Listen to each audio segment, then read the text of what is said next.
I've had this season before, and when I went through the season, I didn't know what the season was. But it's always preparation. And I feel like when I feel like there's a reason why the devil don't want me to pray. Because I feel like if I start to pray, when I start to pray, then I start to unlock the door that he don't want me to open.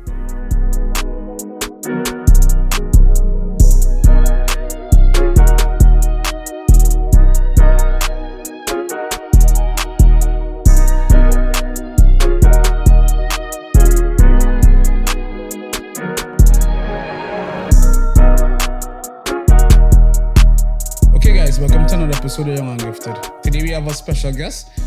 I've been talking to this guy for a while to get him onto the show, and we just been missing, but everything happens in God's timing, and I believe that. Today our special guest is Lexian Brown, aka Jag Huligin. Yes, sir. Yeah. I mean the intro take me a little while, but it finally. You get there.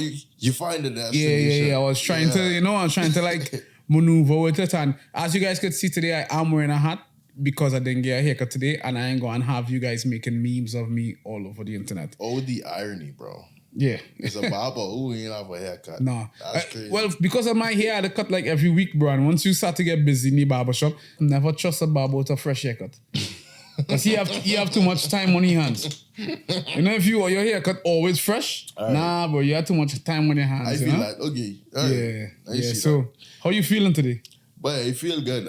It's nice and cool in there, so I appreciate the AC, dog. Outside, I know Canadians love the heat, so don't bash me in the comments. But outside, a little hot. So, yeah, it's supposed to go up to like 26 today too. And I had to walk for a little bit because I missed my stop. So, I happy to be in a nice, cool environment. I may be in this podcast for like 3 hours just to stay in the cool. Yeah, and as you say that, it actually brings something to my mind that I feel like I want to say is that, like, your journey here is so reflective of people's journey in life. Yeah. Because you told me that you were on the bus and you assumed that the journey would be longer, but it was shorter. And because you was on your phone, you missed the stop. Yeah. And it's the same with like life sometimes. I don't mean to just dive into it being deep, but you're talking about how outside was. So in journey in life, sometimes you think it's supposed to be a certain amount of time and you get distracted with every other thing. Yeah. And you just miss your stop. Yeah. It's because you know what too is like when you have a goal, right? You have a goal in mind, but you don't have a plan. Right? And you allow yourself to be distracted by anything. Even if the other thing is quote unquote important, you allowing yourself to be distracted from your primary goal, and that direct moment, you will lose sight of what you're doing. Exactly. And then when you get back, it may not be too late, but you can have a journey back. And you can have a long, reflective journey back. Because as short as that bus ride was, I was not expecting it to be that short. Yeah. At all. And that also goes to tell you that a lot of our journeys aren't detailed enough, right? Even though like God is like the biggest ruler and like when you look at his plans are the greatest plans, right? So you make your plans as kind of like this just for me to be organized, but his plan rules all. No matter how long or detailed you may be, or it may not be, you have to be detailed. You have to try to at least get your plans organized. Because me looking at the map ain't enough. I should have been looking at the map and being like, oh, that's actually a short ride from point A to point B. Yeah. So I need to be vigilant for when I stop there. All I saw was hop on the 27 and then the map can tell me. The map can tell me when to get off. So I just on the bus, on the phone, and then boom. So it's like if you allow yourself to be easily distracted, you miss your stuff. You can miss your stuff. Yeah. I mean, like that was a good way. That was a good and a heavy way to start. Jumping into the discussion today without having it be so deep right now, or you want to you want to just dive right in? Listen, I'm a snorkeler. I can do whatever. I could deep sea dive, or I could just play on the shore for a little bit. Don't matter to me. Yeah, I take that the wrong way because me and my wife have this joke about snorkeling. I don't know. You know, I digress. we don't want to get into that right now. You know, that's not that kind of podcast. That's guy. the after hour podcast. Yeah. You see, it's a snorkel as a kid. Me too. We have the same qualifications. we used to the same thing. I got to a different school for that one. Yeah, bro. But so how you feeling today? But you know, I feel like I on the right path. You know what I mean? After like, because I know people just be like, how you feel today? I get that question every day, and it's like, it's either the small talk version or the real version. Yeah. And obviously we on the podcast, so I'll get the real version. But I feel like today, I feel like after quite some time of like really having close calls with everything from like work to like family to like a bunch of like, even this time last year, I was just coming back from home because my old man had a stroke. So I had to go home and take care of my old man. And the difference between a whole year is crazy. And not even a whole year. Like in December, they surprised me in Canada, and bro was walking normally. Like he just walking. He had a little pimp limp, but he was, you know, he was walking. When I went home last year, bro couldn't walk. He had to hold on the van at the airport to get me inside, right? Like he couldn't walk. He's in a wheelchair. Like, but like a whole time, like a whole year, bro, he was able to cook on my Mother's Day. My mommy Mother's Day breakfast and things like that. You know what I mean? Yeah. So even little things like that is a blessing. Definitely. Like to me, even selfishly, I'm just like, I am glad that he is in a way better position than he was last year. You know what I mean? And so like now I'm like, and then like 2023, 2024 was just heavy years of just like shedding skin, shedding weight, shedding things that don't need to be on your mind, your spirit, your body. Like, the body's the last thing that's shedding, obviously. That's the last phase, right? But, yeah, man, like, I feel like now I'm starting to figure out at the old age of 29, I'm just like, okay, I know I've been playing around with the idea of entrepreneurship, for example, or like my other careers, but it's like, it's go time. And it's always been go time. Mm-hmm. But there's certain things that happen. I was like, oh, I can't really wait no longer. Because if I wait, you know what God is doing? He's had them drastic plan.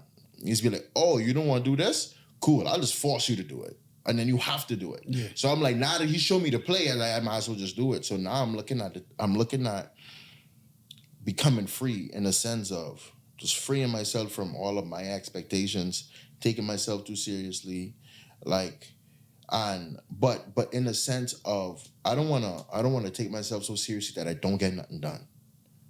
Right? There's a point in where you can stun yourself from actually moving when you take yourself so seriously. And you think you're moving, but you ain't doing not a lick or nothing.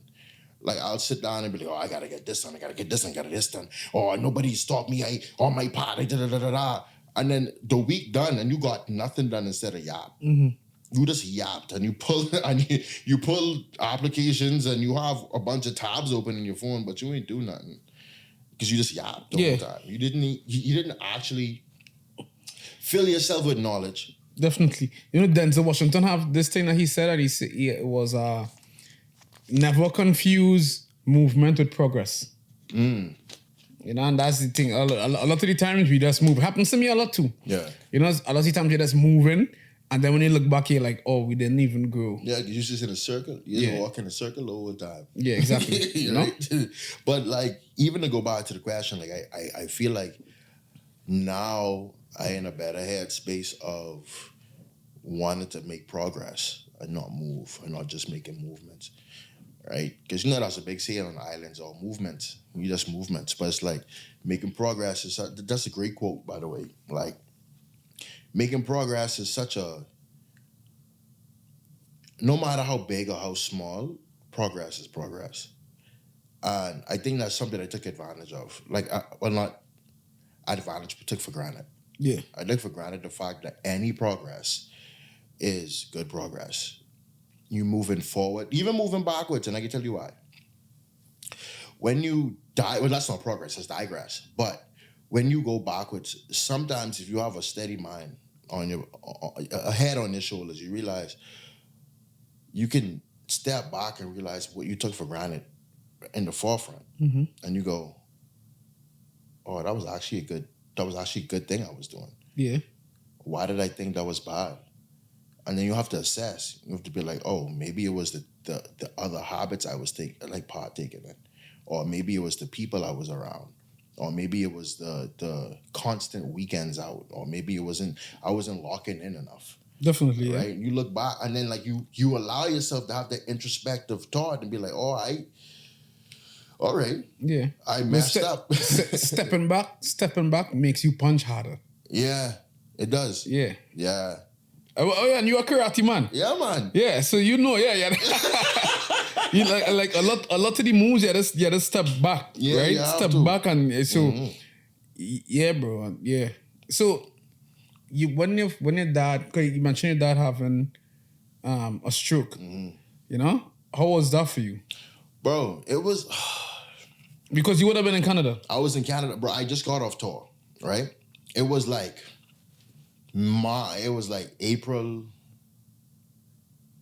like the beginning of April-ish, right? And then like literally just got off tour, got home, put my bags up, called my parents because I was like, hey, just letting y'all know, whatever. My mommy was like, oh yeah, your daddy just finished eating, but he come from, my daddy's a fireman, like he's an ex, like I guess reserve. He's a reserve, so he's like a firefighter and policeman because that's kind of how you do it home a little bit.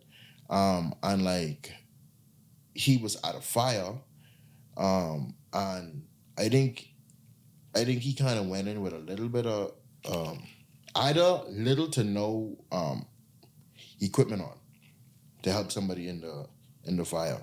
Well, this was last year. Last year. Okay. When he came out of the fire, he was fine a little bit, but he sat out like light head swings and stuff like that too. And he died wasn't the best. So all that played a huge role in it, right? So like when I came home, I called him, I check on him, and she's like, yeah, he doesn't really feel too good because he just come from the fire, so da-da-da-da-da. Like, and then the next day, she got me, she's like, oh, your daddy in the hospital because he had a stroke, he couldn't even walk. And my mommy don't even, her health isn't 100% because she have a slip disc in her back.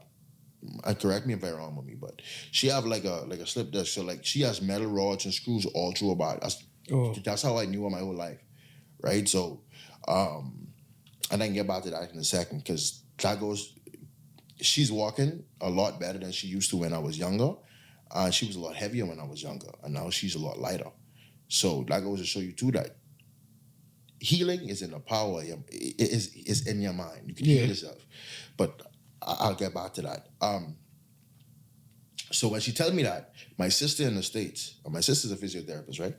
My sister in the States, my brother there, but my brother wasn't even on the island because he does archery and stuff like that too.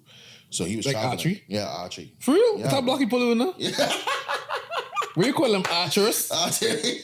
Archers? I don't know, but Alex, tell me what they is called. Not black archers, bro. I didn't have black archers. Yeah, bro. He bad too. Serious? He bad with it. Yeah, man. So he was there. Okay, Hercules. Hey, I tell you, bro. Hercules. Bro, he's even make them too. He's make his own bow and arrow and thing, bro. For real? Yeah, bro. At a PVC pipe and thing. Don't play with that nigga, bro. How old is he? Older than you? Yeah, he 35 now. He 35, right? 35. Yeah. Wait, so you the youngest? I'm the youngest. So my sister 40. She turned 40 today. Happy birthday, girl. She 40 today. I 29. My brother is 35. So, or 36 is yeah. So, but when so when I got the news, I was like, I gotta go. I was like, I can't just stay here. I gotta go help him out. So I scrounged up whatever money I had, instantly bought my ticket, head out, went home. And it wasn't this trip wasn't like, nobody even knew I was home. It wasn't even like we getting out type of time. I wasn't there for no play, hanging out type of thing. I was there to make sure that my old mom was good. So my sister would send me like a list of workouts for him to do. And then once she'd send me the list of workouts, I just do them with him every morning, every evening.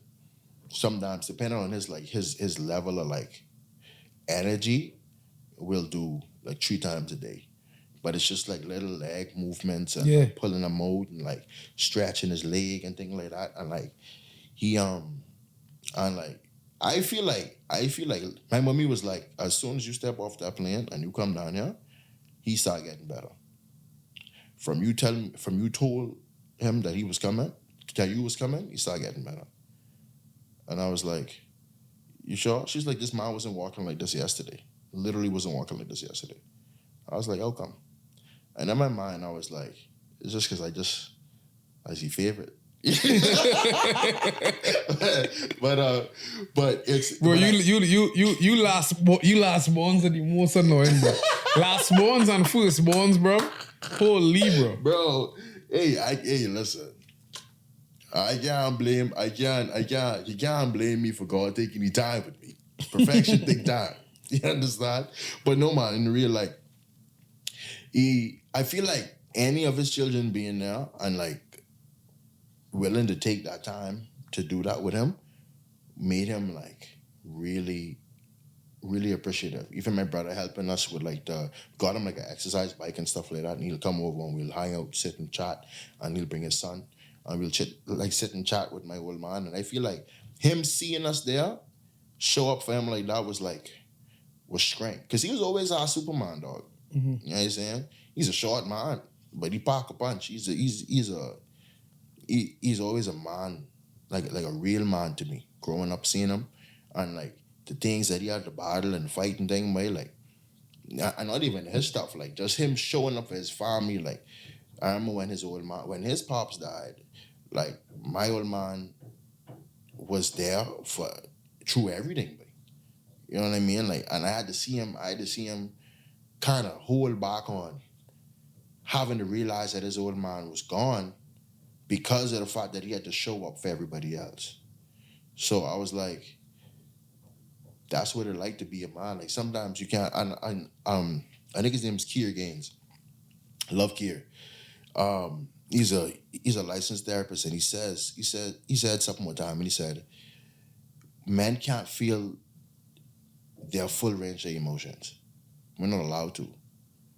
And the reason why we're not allowed to is because and he used this example, and I hope it's okay, but he said that there was a time he was sleeping at night and they heard a sound downstairs. And somebody opened the door downstairs. So then immediately his brain went to, oh, frig, somebody breaking into my house. Mm-hmm. So he had to go grab his gun, cock his gun, and get ready. Why? Anyway, you get ready for the gun. For the guy. Went downstairs, bang around the corner with the gun, boom. There was nobody there. It was just a door open because of the wind. Mm-hmm. But it slammed, right? And then he was like, right after that, he closed the door, lock it up, and just sit on the chair. And he was just like, I was so scared, bro. Like he was petrified. But it's like he couldn't express his fear because he have a family to protect. You have his daughters upstairs. You have his wife upstairs sleeping. You have a family to protect. You have people to take care of. You can't express your full range of emotion. No, for sure. In that time, right? Even sometimes you really excited, you can't even express that because it looks. I feel like sometimes people find it weird when a man is overly excited. Yeah, we have to find a way to like compress that, which is why it's very important for men to have men night out with their boys. But I feel like it's especially black men though. You know, I feel like white men have a safer space in expressing most of their emotions. What do you think? Do you think it's a cultural thing? Like, do you think it's a thing that like it's just a thing because of what we've went through as a people? I think maybe it is. Maybe it is a slavery thing. You know, maybe it is something that came from being oppressed. Yeah, because I feel like you could pass down that trauma or that, like, yeah, you know. Because even like me speaking to like a lot of like Africans now, I'm like, they are more they are less reserved in the things that we more, you know, it's like a lot of stuff we would, like the way we communicate different, Yeah. you know? So I don't know, it might be a slavery thing. No, I don't know, bro. Because Might be oppression thing. Because I feel like you right in the sense that like we don't it don't feel like we have a space. And you know how you know you don't have a space? Because whenever we actually are able to experience or express certain things, it's like a big hoorah. Yeah. And it's like, that's normal. Like this should be normal. This shouldn't be like something that's like overly celebrated just because I'm happy or I'm able to like experience emotions. It's just emotions. Why is it such a big hoorah? Right? If anybody else does, it's like, oh, okay, yeah. Well, for a long time, emotions was considered a soft part of a man. Yeah. You know, and if he was heavily emotional, whether it be happy or angry, Yeah. it will be a weakness. Actually, anger is the only emotion that I feel like black men was allowed to show without being chastised for it. Yeah. You know, if you show anger, it's like, yo, he's a man. Yeah, yeah. You know, like the more anger you show is like the more manly you are. Yeah. But the more love you show and the more hugging and kissing the kids, I was like, oh, that's weird. Yeah, that's weird. Yeah. But for white men, I feel like, okay, like for instance, one of my boys, his brother died, right? And like I went over to their house, and he was white, and all his white friends came over. They all white. I was the only black guy. Yeah. And they're there, and they're like hugging up in a circle, crying, you know, with him. And I'm on the couch, just like, yo, what song you want next?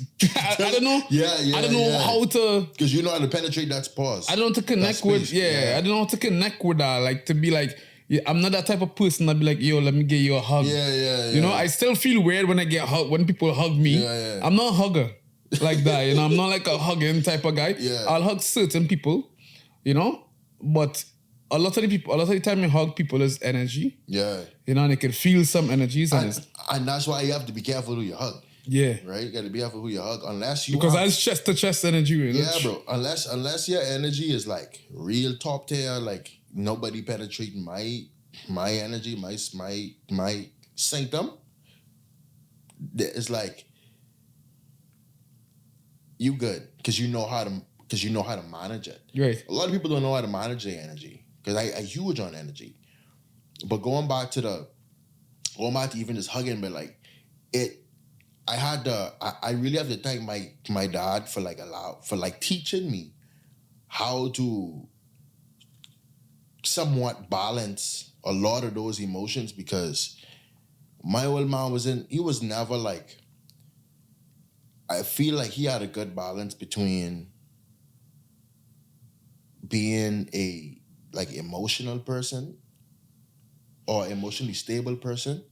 There was times where he'd be really like angry or like, but he was never like a abusive angry. Like he never like throw stuff or like. I feel like the way you speak about your father, I could tell that he had that range of emotion. Because I doesn't speak to my dad like I don't speak about my dad like that. Yeah. At all. You know, I wish I did. I did, but that's on him. That's not me. You know, and that's another thing too. I find like a lot of people who don't have a relationship with their dad always be like, "Oh, what's wrong with me?" Nigga, nothing wrong with you. Everything wrong with him. Yeah. Like people have to. I don't know if it's the poor me thing, but I'm like, bro, it has nothing to do with you. It has everything to do with the decisions that person's made. Yeah. Because at the end of the day, is up to the father, right, to be a dad. Mm-hmm. Whether it is to a daughter or a son, you know, it's up to the father to be a dad and not up to the child to reach out all the time. Like the child shouldn't have to reach out, bro. That's pathetic. If your child have to message you and say, hey, you want to go play golf this weekend? Bro, you're doing it wrong. Like my daddy, like he always, we never really did a lot of outside, like a lot of like play basketball, because he wasn't really like a basketball type of person like that. But he tried. Like he tried. I could remember the amount of times that he's tried to do stuff that connected. And like we've had a lot of conversations where we connect a lot more than doing the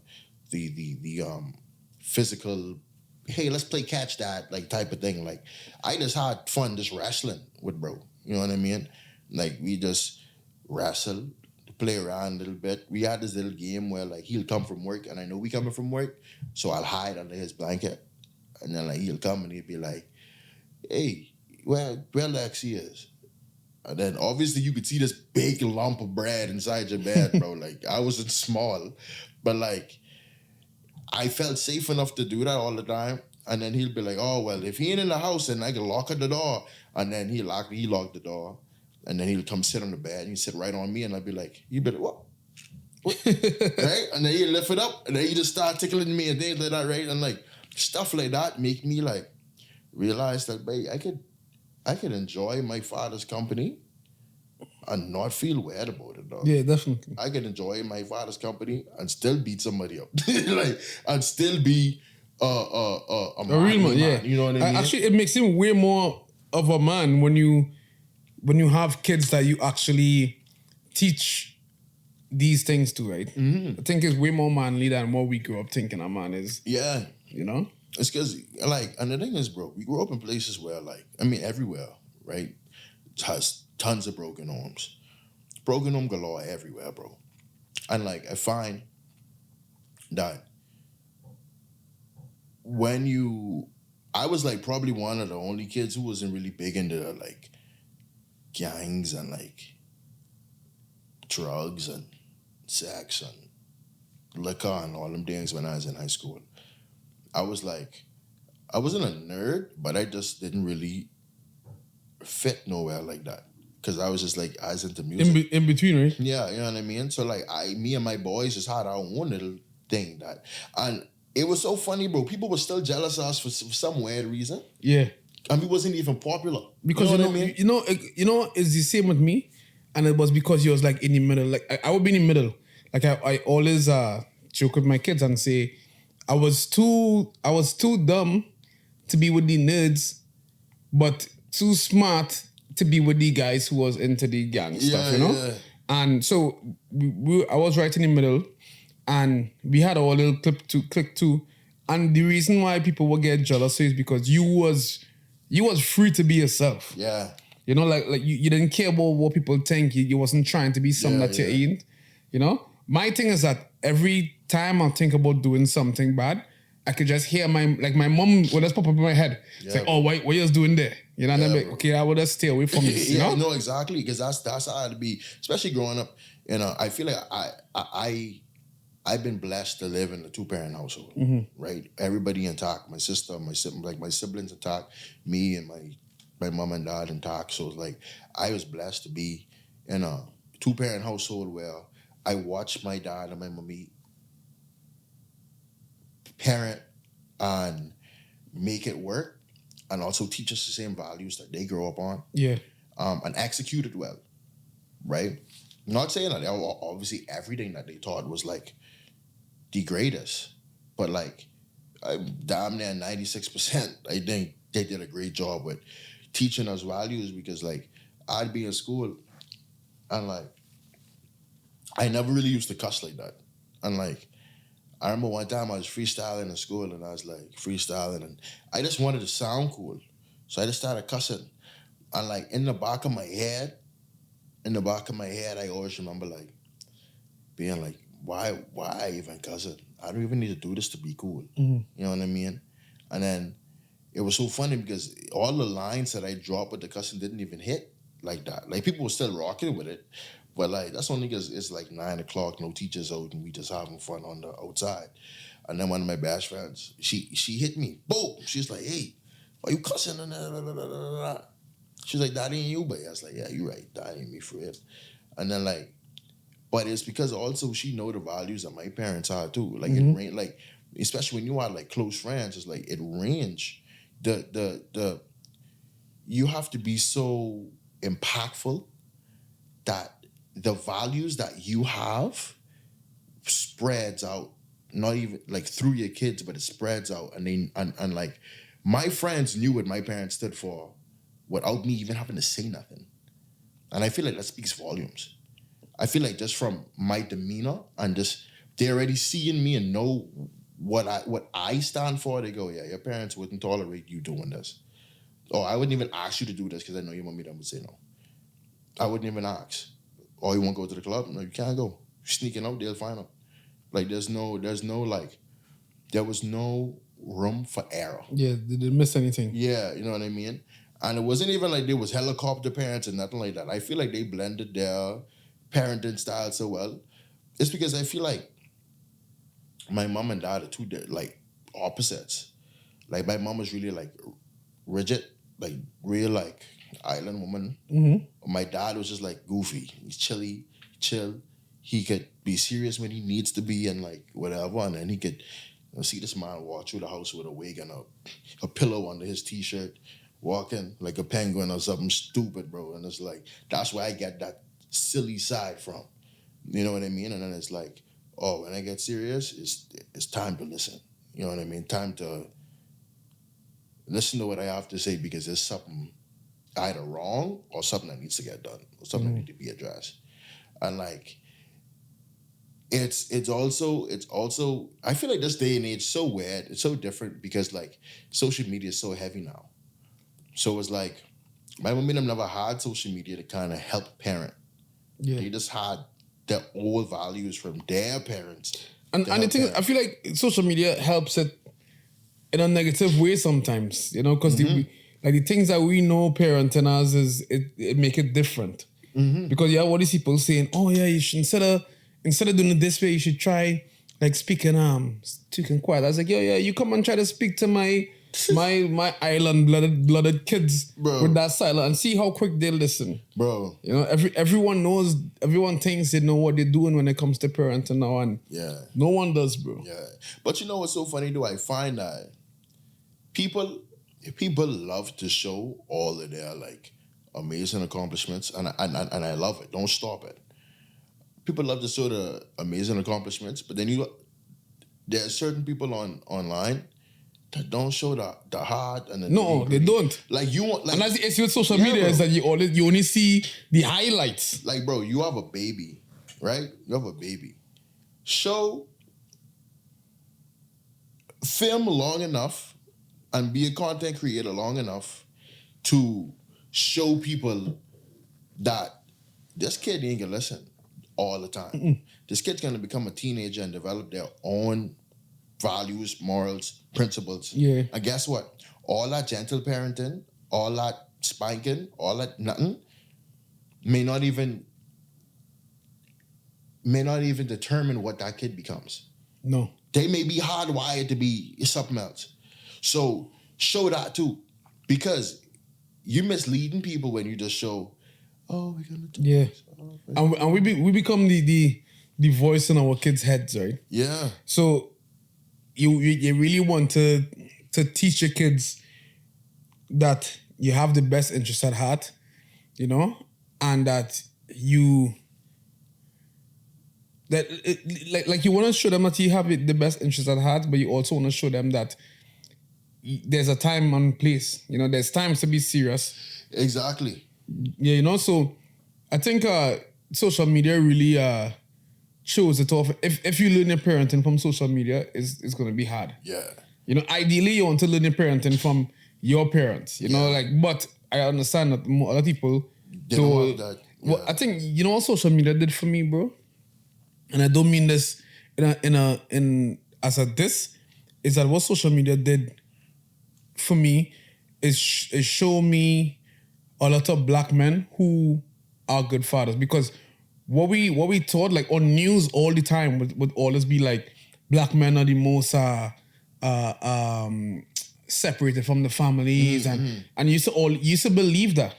And then you get older and you see everything and you're like, oh yeah, that's actually far from true. You know, there's like black men are like so in tune with the kids that we carry, like there's so much more to it, right? And so things like that is what social media really teach me. Yeah. But you had to pick and choose where you want to learn from social media, because it could be bad or it could be good. Bro, it's like fitness, bro. If you learn your fitness from Reels on Instagram, you gotta reevaluate your source of fitness, because it's good to get, like, I feel like it's good to get exercises, ideas and stuff like that from the internet or from social media. But dog, if you listen to everything people say, you won't do nothing. You No. won't eat nothing. You won't go outside. You won't do nothing. Because one person's going to say, oh, you can't eat carbs because carbs is going to kill you. Oh, and then the next person is going to say, oh, you can't eat fruits because fruits is going to kill you. Then the next person is going to say, oh, you can't eat meat because meat can kill you. Oh, you shouldn't even breathe air because if you breathe air, it actually causes this chemical reaction. Yeah. It's like, nigga, let me live. Right? Like, fine. And it's individual, right? I don't even like to say nigga. I say nigga on this? Yeah, but because Mike, it's just like they are going to confuse you because going to the Bible real quick, you know, Satan is the prince of the air. He's the king of the air, and he loves confusion. So he's using our platform to confuse people. Yeah. Right? So if you're easily confused, the devil is roaming. He's patrolling because that's what he wants. He's not going to always do big, grand things like set your car on fire to piss you off or make you lose your job or make you lose a foot. No, he don't do grand stuff like that all the time. What he does is you find what you're interested in. Oh, you love women? Let me switch your For You page quick. Let me distract you a little bit. That's all he does. All he does is just drop distractions. Oh, you love fitness? Let me make you think that you're doing something good with this fitness thing and make it for me. Yeah. How could somebody make something good like fitness bad when you give misinformation? And you get misinformation. So you go and you read it and you say, oh, if you weigh 250 pounds, join my class and I can teach you how to lose weight. And this is how you lose weight. You're going to eat anything you want to eat, however portions you want to eat, but I'll teach you the real secrets. Join for $100. Join for $200. Join for $5. Bro, you just misinforming people the entire time. Yeah, it's greed. And people think that, oh, make it a little deep, but people think like, oh, these gay people and these trans people, they sinning, that's big sin. You sinning too, bro. You greedy. Yeah. You gluttonous. And that don't only mean food, bro. You greedy. And it's bro, everyone, bro, your flesh is greedy, bro. You know? Your flesh is evil. Like, we are all evil. And this is why prayer is so important, right? Because there's no one who on the face of this earth, and this is why God, not to diss nobody. This is why I do like the idea of the Pope, you know, because there's no one on this earth that is not evil, bro. Right? The Bible talk about it. That's in our flesh. The only difference is that when you have prayer, you can kind of wean it out. We all have different thoughts. You have anger, you know, you have lust, jealousy. Yeah. All these thoughts are evil thoughts, right? Pride. Yeah, you know, like all these things are evil thoughts, right? And that's where prayer really comes in and helps. And that's where prayer helps me. Yeah. You know, I'm not saying I'm the furthest thing from perfect. Me same. You know, but for me, like I always try to tell myself, okay, when I last week I wasn't feeling. Sorry, that shit does make me burp. Like last week I wasn't feeling like God. Yeah. And after like 3 days, I was like, how come I don't feel God no more? You know, then I had to like pray and ask and them kind of things to cleanse my mind and to cleanse everything, because we didn't even know, bro.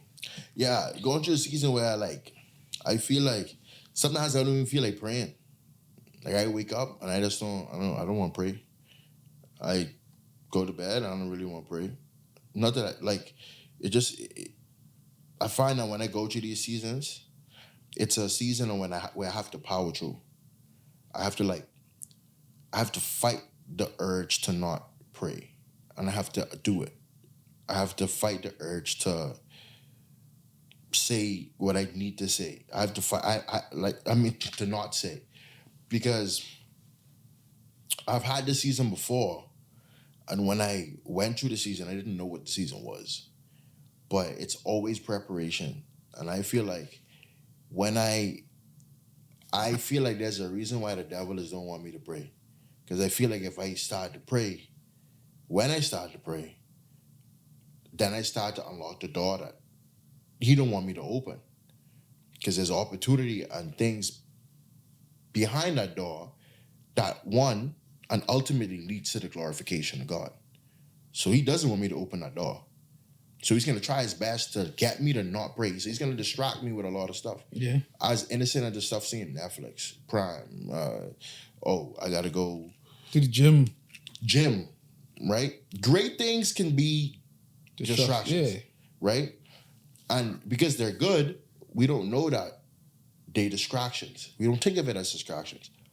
So that's where balance, because ironically, I don't really believe in balance, but like that's where balance comes into play, where you have to kind of play around with the idea of knowing kind of when to do something or how to do something. And the reason why I don't really believe in balance is because sometimes I feel like if you think you are balancing everything well, something's still not getting the right attention. Mm-hmm. Something's not getting the right attention. Because as a human, you have 20, 100, 1,000 things to balance. You think you're juggling all 1,100 of those things at the same level? Kids, your relationship, yourself, the gym, work, your side hustles, your next career, your family, your little gizmos and gadgets, your little insecurities. You think you're juggling all of them? There's no balance. There's nothing wrong with a little bit of tug on one side. Because when my relationship with my girl is going well, my career probably having a little strain on it. Definitely. So then I kind of leave. It's like cooking. You cook, you put your pot of rice on, then you leave to go start the vegetables, right? You start the vegetables. You get the rice in a good position where you know the rice can take care of itself for a little bit, right? Then you go start your vegetables. Then you get your vegetables in a good position. Then you go start your meat. But now, you can't stay too long on the meat because you look back, the rice get burned up. Yeah. Right? So you got to tend back to the rice. Then you got to go make sure the rice done. Turn it down a little bit. Go to the veggies. Oh, you don't want the veggies burned. You start smelling the oil of the pan to start burning. So then you go turn that down. And then you realize, oh, flip. I ain't even grabbed the rest of the groceries from the door yet. So then you got to go to the groceries. You be like, oh, I buy frozen pizza and they put the melt. Now you got to go downstairs, right? And then this is where being vulnerable enough to know that you can't handle everything on your plate. No. Right? Which is why it's like a lot of people talk about delegating. Like you delegate so that, one, you don't have to do everything, dog. You ain't God. You can't do everything. Yeah. You can't balance everything. You have to prioritize, right? Yeah. Because for me, like, one thing I did this year is, like, I put filmmaking on the back burner. You know, I went to Christy and I told her I'm putting filmmaking on the back burner. Filmmaking is something I love to do. Mm-hmm. You know, I also love comedy. And I put that on the back burner 7 years ago. Mm-hmm. You know? But I had to really focus on what I needed now. Okay, what do I need right now? I need to focus on the barbershop. I need to focus on family. So focusing on the barbershop is focusing on family. Mm-hmm. So it's like, what was that subject in math when you have these circles? Sets. Okay. So, sorry. You have one set, is the barbershop. Mm-hmm. You have one set that is your dreams. Mm-hmm. You know, then you have one set that could be self-fulfillment. Mm-hmm. And in the middle of all the sets is family. Right? Because it all comes back down to family. Yeah. You know, so for me, I had too much sets, too much things happening. Yeah. And I was like, you know what, I need to cut this out. Because sometimes you need to, like, sometimes, going back to your analogy, sometimes if you're cooking rice with veggies and meat, maybe put the veggies in the meat. Yeah. So now you could cut down on what you're focusing on. Right. You know, maybe put the veggies in the rice. Now you have vegetable rice and chicken. Yeah. You know? So now you could focus on what you really want to thing on, and that was me. And I stopped the filmmaking, and I told myself that once I build all the podcast, because I wanted to focus on the podcast, and I felt like God was working on me a lot with the podcast, with the things that, the things that I was dealing with him, and the things that he was showing me, like everything was coming back to the podcast. And if you think about it, the podcast is where I hit everything that I put on the back burner. Comedy, all right? I could talk. Film, I set up the lights, cameras, and everything. Everything I learned in the barbershop was communication. Yeah. Right? Communicating here, and I get to be home.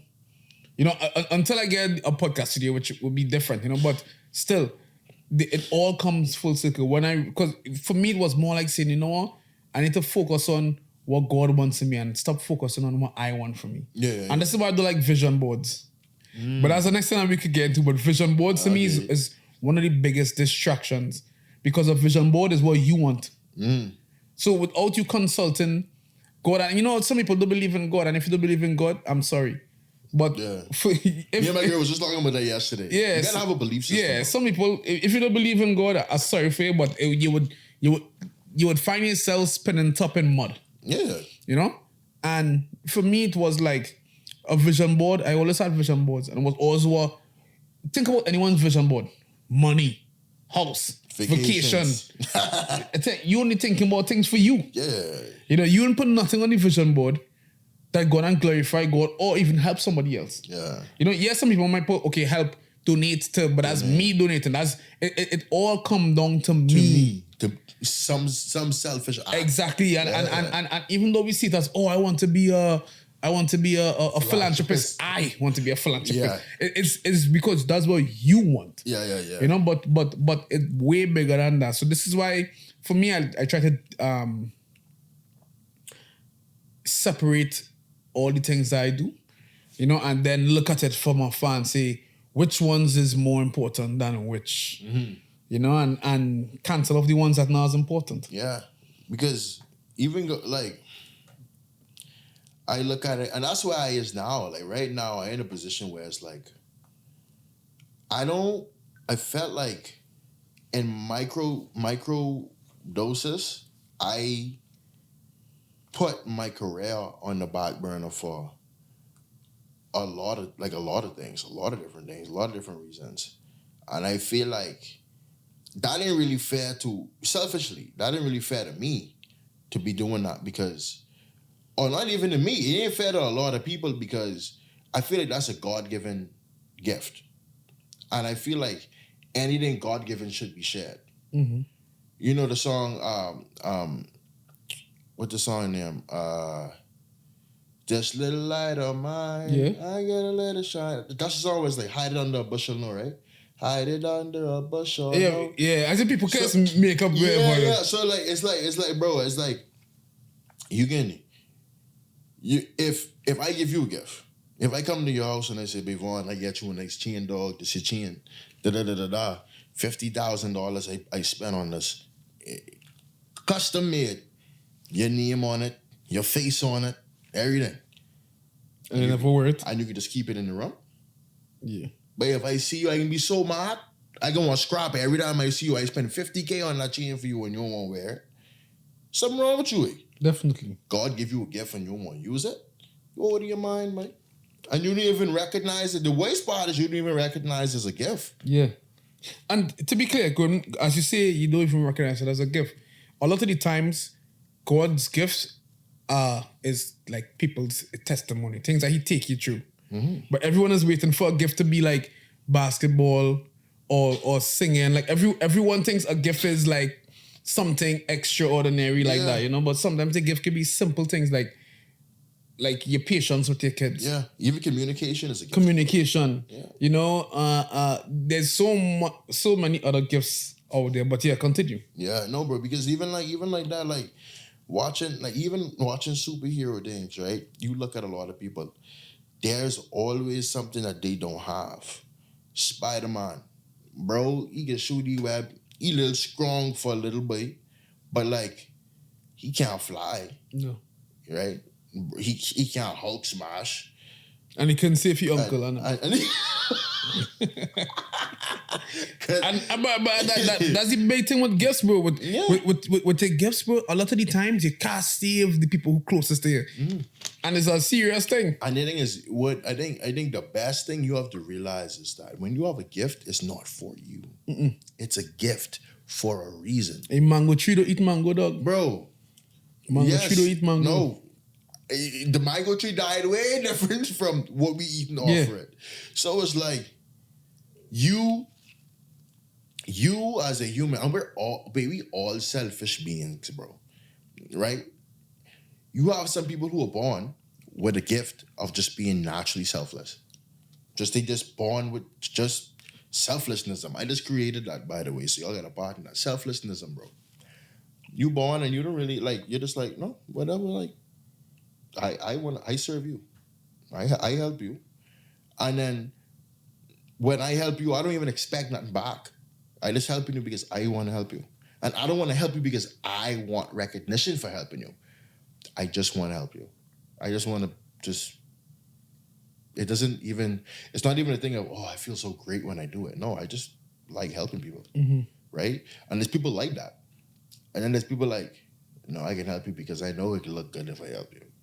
I know if I give you $500 right now and say that I don't want it back, it looks great on me as a friend, right? But in the back of your mind, you're like, I gave you $500 last week. You can give me this $500 back. I ain't asked for it back, but I want this $500 back.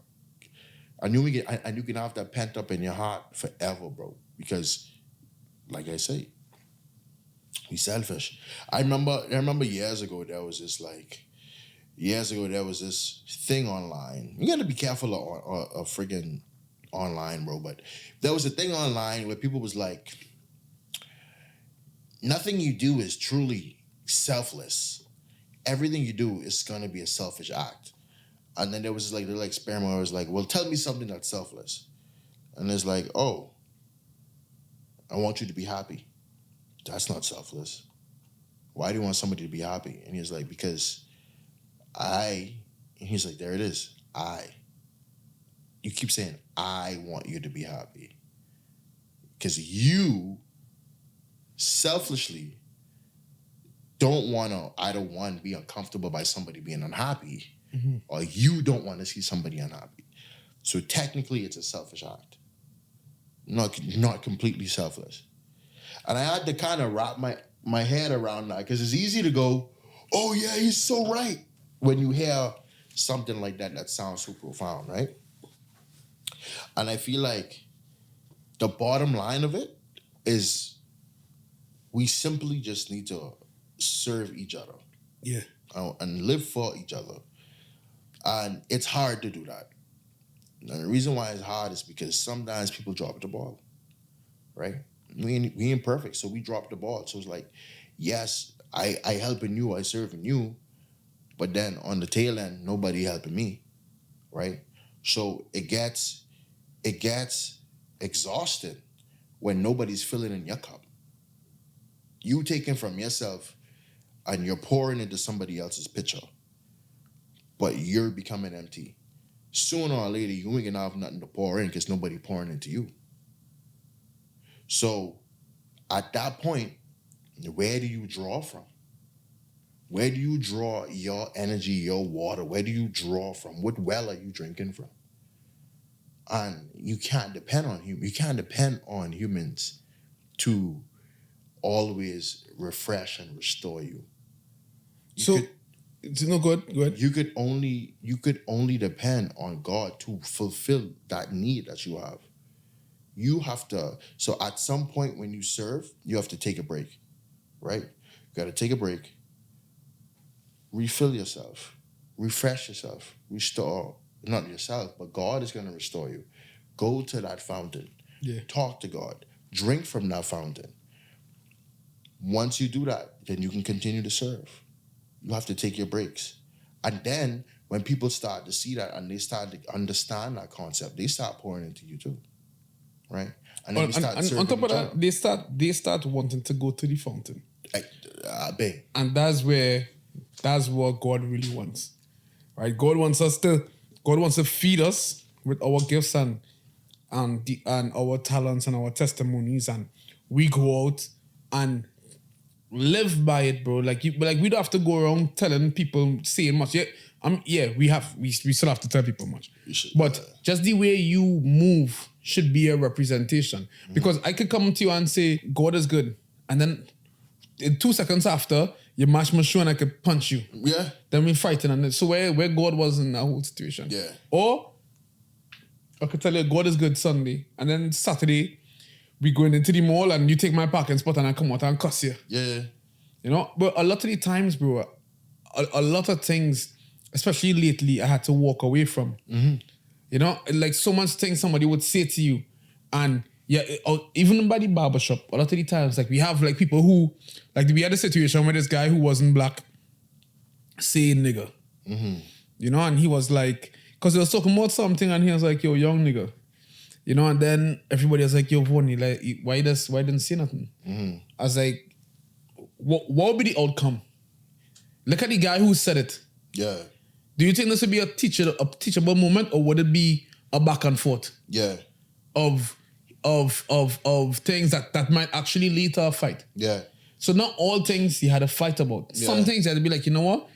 I will allow the world to teach you your lesson. Yeah. Now, do you think it would be as simple as being like, pause, but like whispering and being like, yeah, bro, I think this is right. Yeah. You saying that. No, bro. You know what I mean? It's, or is bro just ignorant? yeah, exactly. Yeah, You're gonna be like, yo, why I can't see this? Then what? Yeah. Or if I say, what are you gonna do? Yeah. We gonna I'm just fight? like, yeah. So all these things go through my mind at once. I'll just gap your hair, bro. You know, and I'll be like, bruv, it's not even worth it. It's not worth it, yeah. It's not worth it, bro. Like some people, that's just the upbringing, bro. Yeah. It's not worth it for me. You know, so a lot of the times, bro, we had to really evaluate certain things and be like, okay, even when you struggling in God, because that's where I am. You know, I don't wanna sit here and not even I don't want to. I will say this here that nobody on Instagram or in this world could put any pressure on me to be like, oh, I thought you say you godly, how you could do such and such. Yeah. I working on who I am. Mm-hmm. And that's it, period. Yeah. You know? So for me now, I had to think about most of my actions had to be able to be like, oh, other people want to know who this God is. Yeah. Especially my family. They have to be like, oh, this one seem to be using this mechanism, I would say, in their mind. You know, for healing. Yeah. What are you doing? Yeah, exactly. What's your routine? Yeah, how come you'll be depressed and then go into the bathroom and come back all happy? Yeah. And a lot of this is oh yeah, pause. No.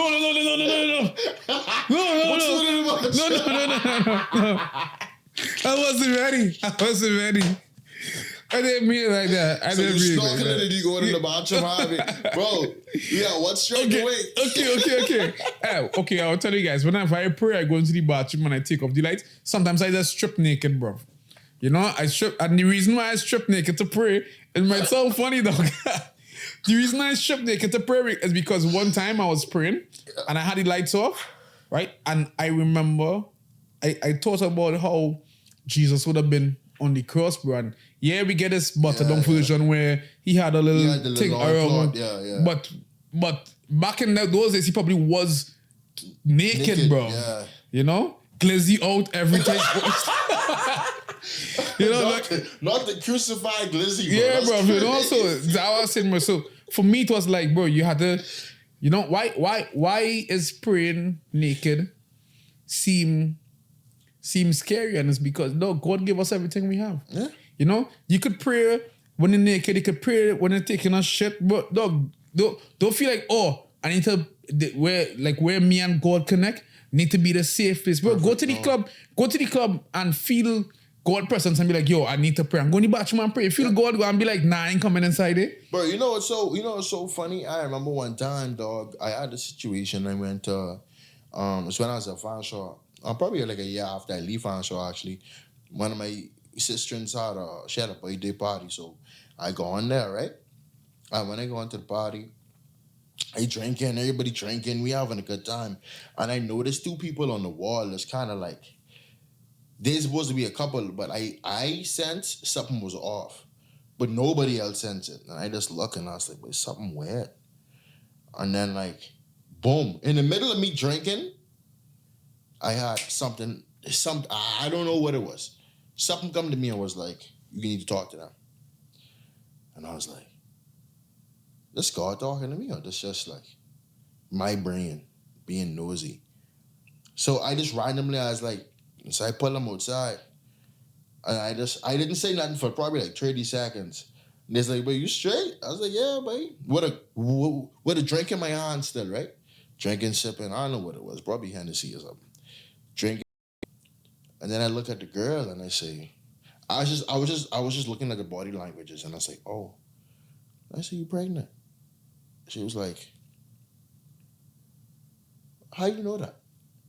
She was like, "He tell you?" I was like, "No, babe, nobody tell me." I said, "I know," and I could feel the energy between y'all two right now, cause y'all at a crossroads, y'all don't know what to do. She was like, and he was like, "Boy, you sure ain't nobody done it?" I say, "Bro, I just here drinking, just drinking," but I could feel that, and I could sense that, and then we end up having a whole conversation, a whole powwow inside the corridor for like probably like 20 minutes while the party going on. And everybody sober up. I mean, I wasn't drunk, but like I was just in that space, and I was like, I felt like I was put there for a specific reason. I don't know I don't even know if I fulfilled what I was supposed to do in that moment. Mm-hmm. But like, and my life's always been like that. I always been put in random situations where like technically I ain't supposed to be here. I'm not supposed to be partaking in what's happening here, but I just happen to be in this moment to help. It's just always been a weird.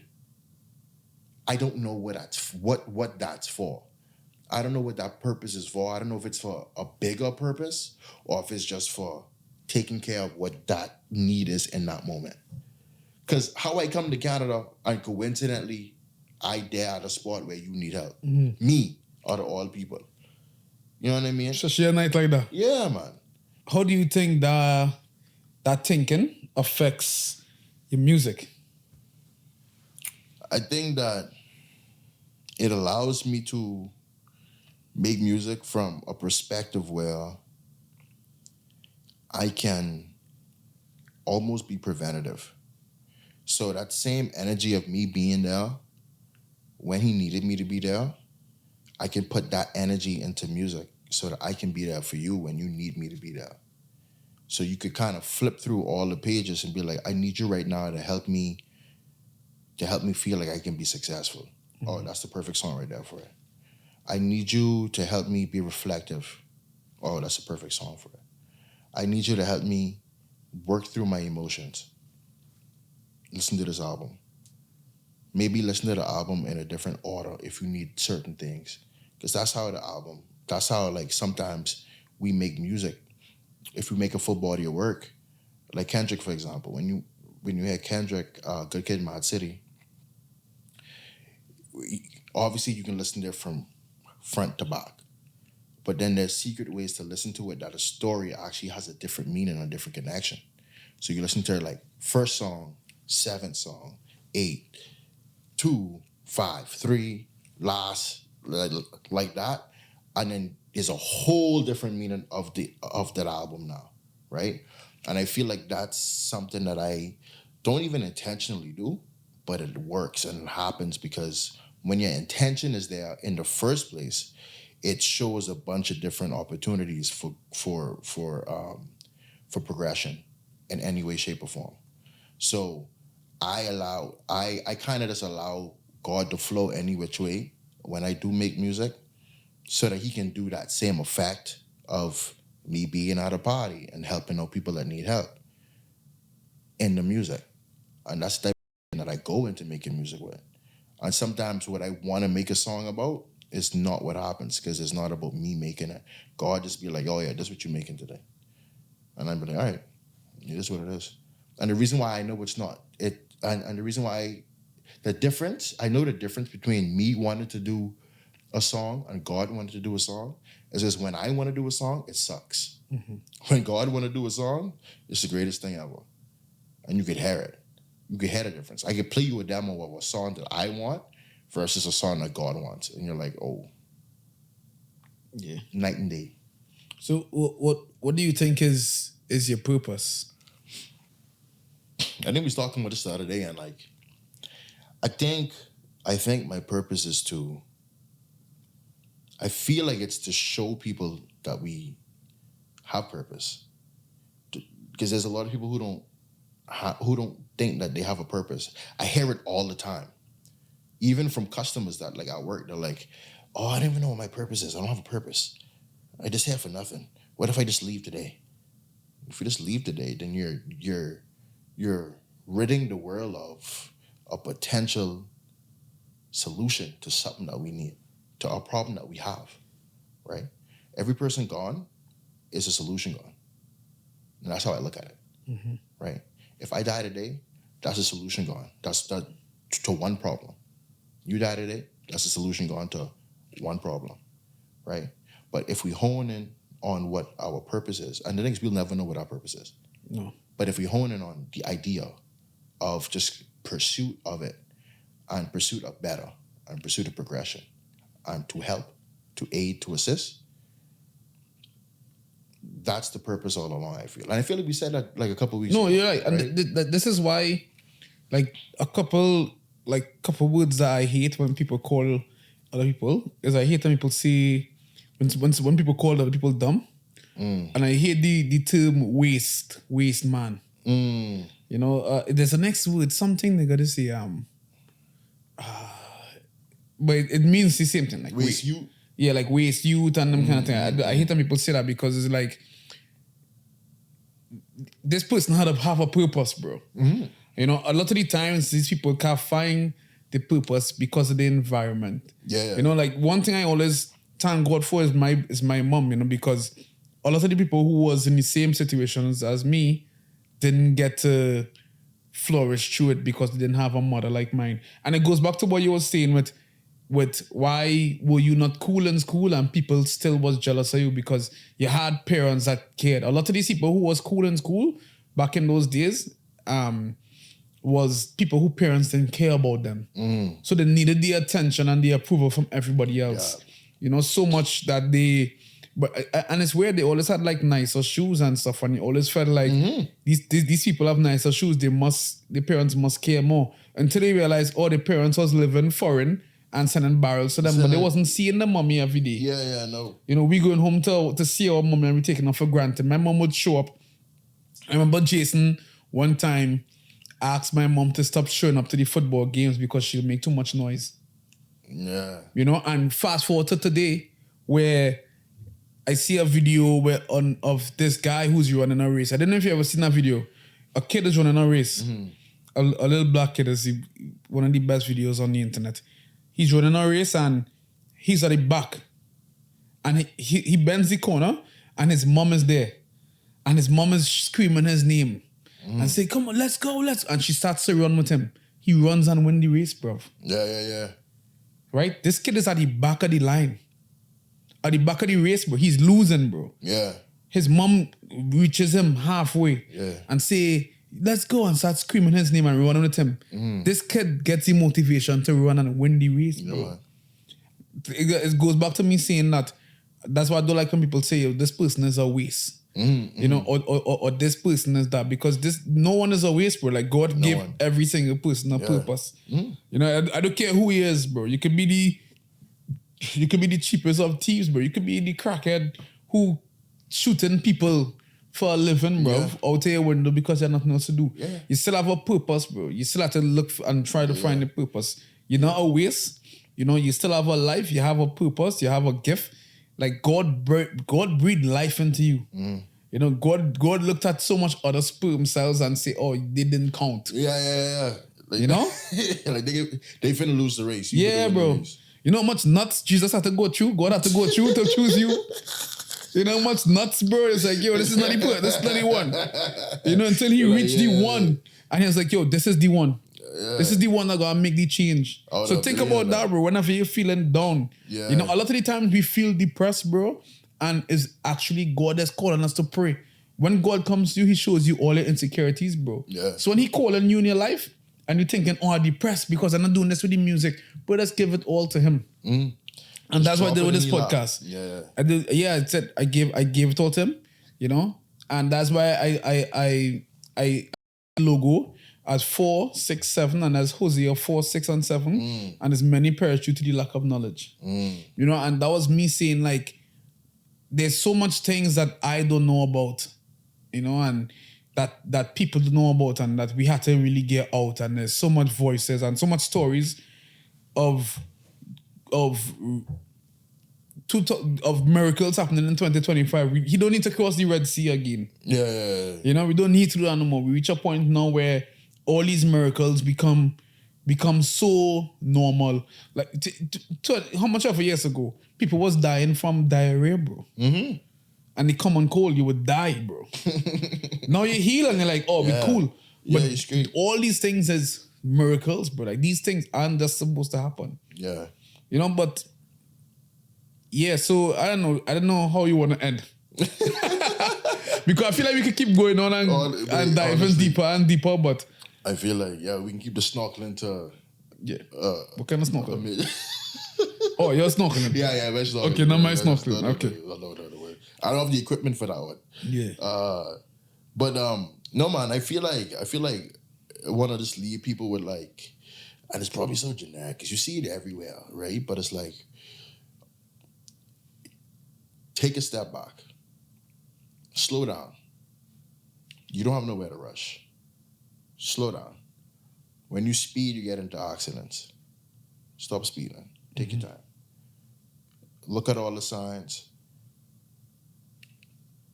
Be cautious. Be vigilant. And take your time. Stop to put gas in your car when your tank low. And you want to always fill your tank with quality gas. You don't want to fill your tank with cheap gas unless the tax is crazy. Yeah. Fill your tank. Be careful of who you put in your car. Be careful of where you draw people in your car. Because sometimes you can't get out of those places easily. You take your car into the wrong neighborhood, you're trapped there for too long. Yeah. Take care of your car. Clean the inside of your car. Clean the outside of your car. Get a nice premium wash. Because that's your space for that period of time to travel. So take care of your car. Take care of your vehicle. Or else you can't use it or nobody else can use it. Yeah, it was shut down. Yeah. You don't want that. That being said, as you were saying that, there's this song that I always listen to, and you should listen to it on the bus if you don't know it. Vienna. Billy Joel. It's one of the best songs. Oh, yeah. Vienna's Calling or something like that? No, yeah, slow down, you're doing fine. Yeah, I like that song because it like in that song he says something on Islam. Though you could see when you're wrong, you know you can't always see when you're right. You know, it's like the song. You just listen to the song. Just listen to the song, and you'll see. But yeah, bro, thanks for coming on. I don't know if you wanna, because you could shout out yourself. You could say like whatever you're working on, and I'll allow you to close off the show. Name is Jag Huligin. That's JAGHULIGIN. Just here to give y'all some airworms, some motivation, help you. Right now, I'm working on a project, working on 2 projects. One's called Dimensions, and then the other project is called Supercharged. Supercharged is basically a project about kind of showing the extent of what happens when you get supercharged. You know, the energy you feel, the electricity that flows through your body, the variety of ways that one could feel something. And then Dimensions is a project in which it shows what makes me who I am. So it's more of a project that's kind of documented documented to show me in my vulnerable states and not so vulnerable states, and show how I kind of work through everything that I feel, from good to the bad to the greats to the worst. And yeah, if you follow me, you could expect to find some dates. Check out God's Timing in the meantime. Check out a couple of my features that I have. Thanks to Vaughn for having me on the Young and Gifted podcast. Always wanted, this is a dream of mine from I was born, to be on the podcast. It's crazy because it was a dream of mine to have you on the podcast. See, there you go. That was a month vision board. That's it. Get the cross off. There you go. But yeah, I guess you're signing off. This is it. Jag Huligin, Vaughn, Young and Gifted podcast. We out.